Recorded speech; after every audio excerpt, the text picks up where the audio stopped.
देश में जानलेवा कोरोना वायरस की दूसरी लहर का प्रकोप जारी है। हालांकि अब कोरोना के नए मामलों की संख्या में गिरावट दर्ज की जा रही है।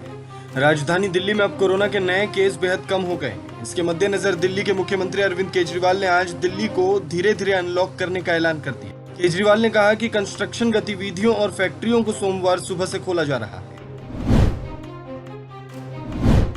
प्रधानमंत्री नरेंद्र मोदी ने शुक्रवार को चक्रवात यास से ओडिशा और पश्चिम बंगाल में हुए नुकसान का जायजा लिया।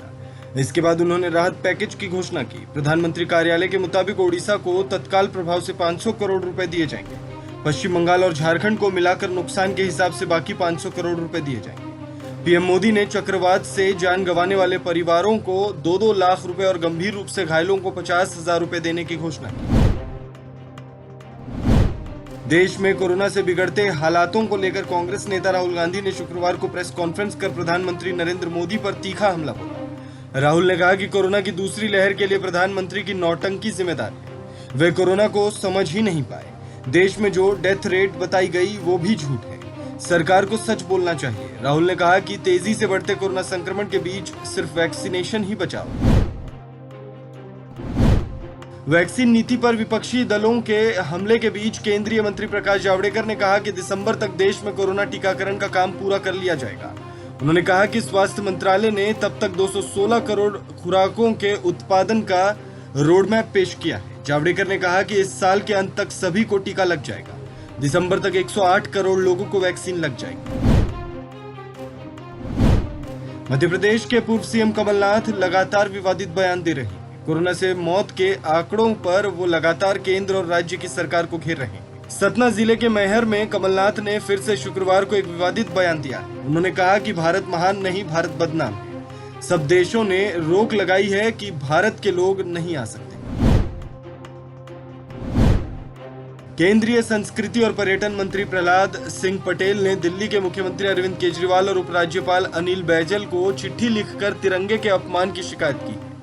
प्रहलाद पटेल ने अपनी चिट्ठी में जिक्र किया है कि दिल्ली के सीएम केजरीवाल ने अपनी प्रेस कॉन्फ्रेंस के दौरान तिरंगे झंडे को सजावट के सामान के रूप में इस्तेमाल किया था। साथ ही उसे इस तरह से लगाया कि सिर्फ उसका हरा रंग ही दिखाई दे रहा था। नारदा स्टिंग टेप मामले पर कोलकाता हाईकोर्ट ने तृणमूल कांग्रेस के चारों नेताओं को अंतरिम जमानत दे दी, लेकिन हाईकोर्ट ने कुछ शर्तें भी रखी। चारों नेताओं को 2 लाख रुपए का निजी बॉन्ड पर जमानत दी गई। वो जांच में एजेंसी का सहयोग करेंगे। नारदा मामले पर लंबित मुकदमे पर कोई प्रेस कॉन्फ्रेंस नहीं करेंगे। ये अंतरिम जमानत मामले के अंतिम परिणाम के अधीन होगी।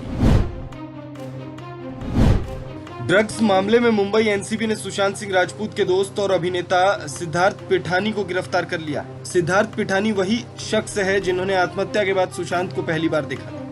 उन्होंने ही पुलिस को फोन किया था और एम्बुलेंस भी मंगाई थी। इससे पहले सुशांत की मौत की जांच कर रही सीबीआई भी कई बार पिठानी से पूछताछ कर चुकी है। उन्होंने सीबीआई को दिए बयान में बताया था कि पिछले साल जनवरी से वो सुशांत सिंह के साथ रह रहे हैं।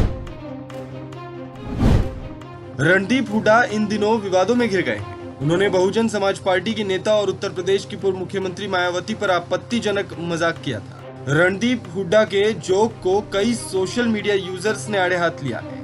वहीं अभिनेता को यूनाइटेड नेशंस ने जंगली जानवरों की प्रवासी प्रजातियों के संरक्षण सम्मेलन के एम्बेसडर के पद से हटा दिया है। सप्ताह के आखिरी कारोबारी दिन यानी शुक्रवार को बाजार में जमकर खरीदारी हुई और यह हरे निशान पर बंद हुआ। सेंसेक्स 308 अंक यानी 0.60% ऊपर 51,423 के स्तर पर बंद हुआ। वहीं निफ्टी 98 अंक यानी 0.64% की तेजी के साथ 15,436 के स्तर पर बंद हुआ। यह निफ्टी के बंद होने का उच्चतम स्तर है। शुरुआती कारोबार में भी निफ्टी रिकॉर्ड स्तर पर खुला था। पिछले सप्ताह सेंसेक्स 1,806 अंक यानी 3.70% मजबूत हुआ।